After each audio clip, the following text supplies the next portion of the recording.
Oke, Assalamualaikum warahmatullahi wabarakatuh. Kita sudah kemarin kita belajar benernya kalau kita menggunakan konsep objek kemudian tiba buat SPL auto load register itu perintah yang digunakan. Assalamualaikum warahmatullahi wabarakatuh. Ketemu lagi anak-anak sama Pak Irawan tentunya.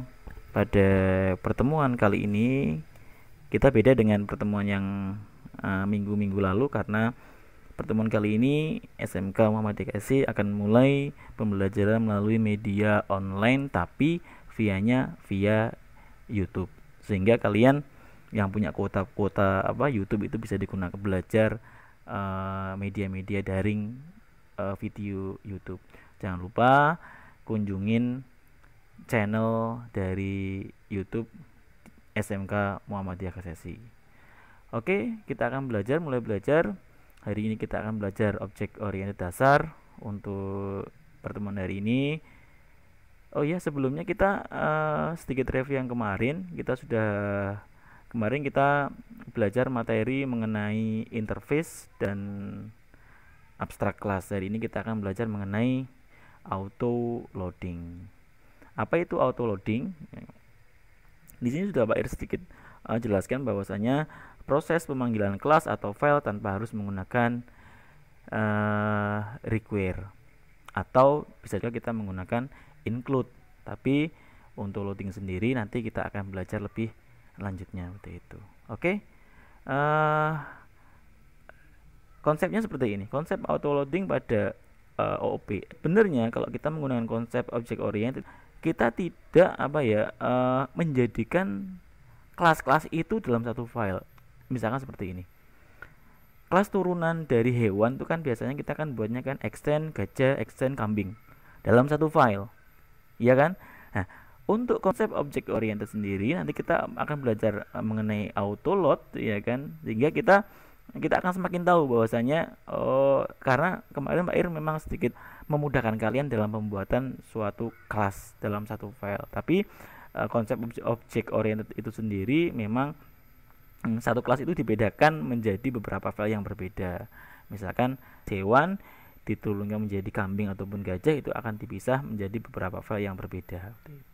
Itu konsep dari auto load. Jadi proses pemanggilan file-file yang berbeda untuk digabungkan menjadi satu. Tentunya pada file induknya atau file indeksnya seperti itu. Nanti Pak Ir berikan contoh kok, jangan khawatir. Kenapa kita harus menggunakan include atau require? Karena memang perintah-perintah ini memang digunakan untuk melakukan pemanggilan file. Nah, nanti kita akan sedikit belajar mengenai auto load di konsep object oriented. Memang kalau kita menggunakan kalau kita menggunakan require atau include itu biasanya kita gunakan di aplikasi-aplikasi yang sifatnya sederhana atau tidak membutuhkan banyak orang dalam kerjasama. Tapi untuk project yang lebih besar, mungkin kalian nantinya akan membuat project yang lebih besar, akan bekerja sama dengan banyak orang, sehingga nanti kalian harus menggunakan auto loading ini agar program kalian lebih efektif seperti itu. Next. Oke, nanti Pak Ira akan berikan studi kasus buat kalian, akan berikan contohnya tentunya dengan file yang sudah Pak Ir buatkan, sederhana saja, sehingga itu bisa membantu kalian dalam belajar. Studi kasusnya seperti ini. Untuk studi kasusnya, silakan kalian bisa lihat video ini. Pertama-tama kalian buka dulu atau kita jalankan examnya, lalu kita start. Kondisi ini sudah start semuanya. Kemudian kalian silahkan, Pak Ir sudah buatkan file tutorialnya. Silakan kalian buat folder pada drive C exam, kemudian pada drive folder htdoc silakan kalian buat folder auto loading, kemudian diisi ke 4 file auto loadnya, dimana file itu isinya bakteri, indeks, kuman, virus. Nah, nanti untuk file-file ini akan kita buat. Oke, kalau sudah, kemudian kalian buka sublim text-nya, silahkan dibuka. Kemudian ini karena punya Pak Irwan sudah jadi, sehingga Pak Ir tinggal masukkan saja filenya ke dalam sublim text-nya. Nah, seperti ini. Kemudian kita masukkan semuanya. Nah, ada 3 file bakteri, kemudian ada file kuman, dan ada file virus, dimana nanti ketiga file ini akan dimasukkan dalam satu file index, akan dipanggil di file indexnya. Nanti silakan kalian buat file-file ini, dimana berikan kelas bakteri, kelas kuman, ataupun dan yang satunya kelas virus. Nanti silakan buat file indeksnya. Setelah dibuat, coba dijalankan pada localhost browsernya. Yang localhost, kemudian tadi foldernya namanya autoload.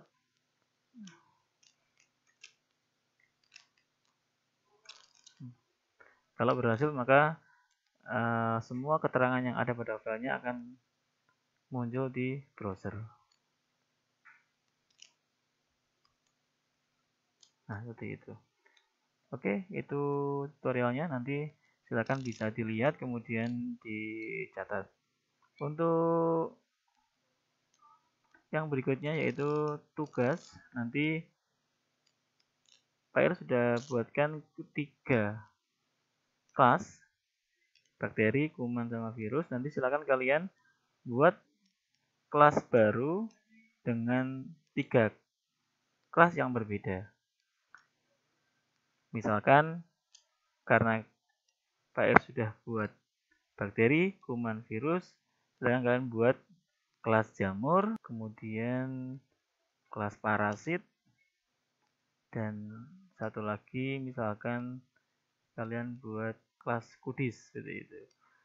Jadi nanti dibuat kelasnya, kemudian dijalankan, tinggal ditambahi pada file indexnya, seperti itu. Tinggal dibuatkan variabel 3 lagi, A, B, C, D, E, dan F. Untuk keterangannya bebas, silahkan. Seperti ini. Nah, di bawahnya ini ada 3 keterangan lagi yang menampilkan isi dari file-file tugas kalian. Yang tadi tambahan 3 file. Dari video yang sudah disampaikan tadi, kita melihat tadi Pak Ir membuat SPL autoload register. Itu perintah yang digunakan dalam autoloading dalam pemanggilan file-file yang berbeda, sehingga kita bisa mendapatkan apa yang kita inginkan dari isi dari file-file kelas yang tadi sudah dipisah. Pak Ir mohon maaf, mudah-mudahan ini bisa membantu kalian, dan sekian, dan terima kasih.